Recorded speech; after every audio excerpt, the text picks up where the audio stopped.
Naruway dagiti na dumaduma a grupo ken organisasyon pakairamanan dagiti nag-walk-in ti nagidonar ti dara kabayatan ti agtinawen na bloodletting activity ti municipal government ti Paway Ilocos Norte babaen ti panangidadaulo the Mayor Sheila Galano Vice Mayor Lea Buduan ken dagiti miyembro ti agpanpanday linteg ti nasao a lugar. Ti bloodletting activity tinasao a munisipalidad ket obraen payen dagiti na dumaduma a barbarangay iti Paway no kasta celebraran da ti agtinawan met a barangay piestada. Dediket talaga nga programa mi ti LGU Paway. Maysa nga ganwat is tapnon makatulong kami especially di kitay kalugaran ka kailan mi nga makasapol iti dara. Tinawen ba dito nga obraen tayo mo? When tinawen actually no daduma twice a year ken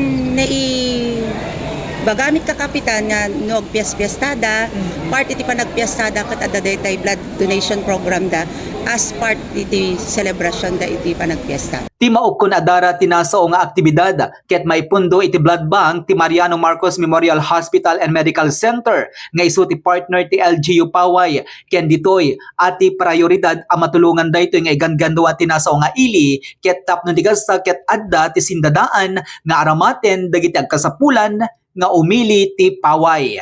Dikitikat nakapundo kami iti Mariano Marcos na duma-duma adda di kitay madisgrasya, adda di kitay cancer patients, adda di kitay naganak.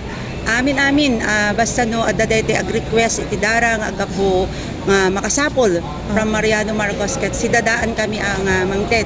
Dayday tangarod iti kangrunaan nga kanwat mi tapnon adda iti nakapundo latta nga dara nga usaren sinuman nga kailan biti ili nga Paway. Maragsakan met dagiti napagasatan a nagidunara kang runaan na dagiti barangay officials ti Paway gapwanan na tadakkel a makatulong kano karagiti kalugaranda no kasbilang man adda dagiti emergency nga agkasapulan. May ka-inom, sir. Oo. Since nga nagbarangay kagawan tayo, nagkapitan tayo.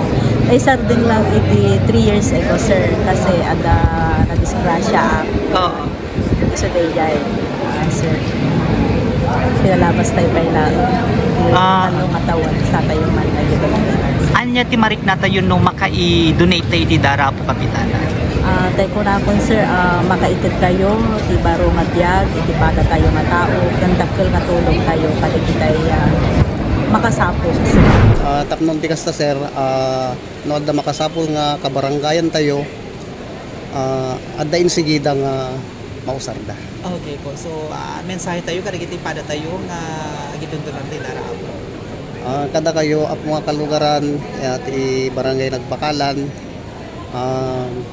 padasan nyo met ti umay agpa ala ti dara tapnon ti kasta adado pay ti matulungan tayo nga kalugaran tayo kin haan lang dagiti kalugaran tayo dagiti kapamilya tayo.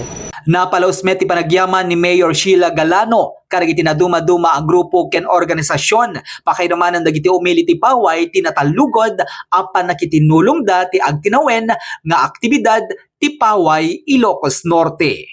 Agyaman kami una-unay iti partnership mi iti Mariano Marcos Memorial Hospital and Medical Center ta very supportive da no kastoy nga dati kitay blood donation program iti ili nga Paway digiti amin nga kakapitanes ta na-encourage da nga amin dapat mangitugod iti donors da and also to Lawag Masonic Lodge number 71 ken ti Order of the Amarat they so da iti maysa nga kanayon mi nga partner when it comes to the health sector iti ili mi nga Paway halang iti blood donation di kitay operation tuli kasjay no pa and di kitay kang runaan na di kitay amin nga volunteers nga adda ditoy PFP, PNP, Marines, SI, reservists di kitay empleyado ti LGU ken di kitay nagkaput barbarangay and even makita ket di kitay kakapitan di kat agdonar da bayan tapno nakasakat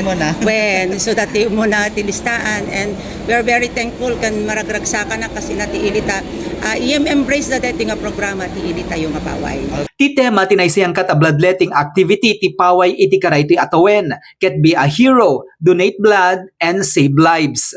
Para ti JCQ News Online, Joey Cordero Kiawit, nagipadamag.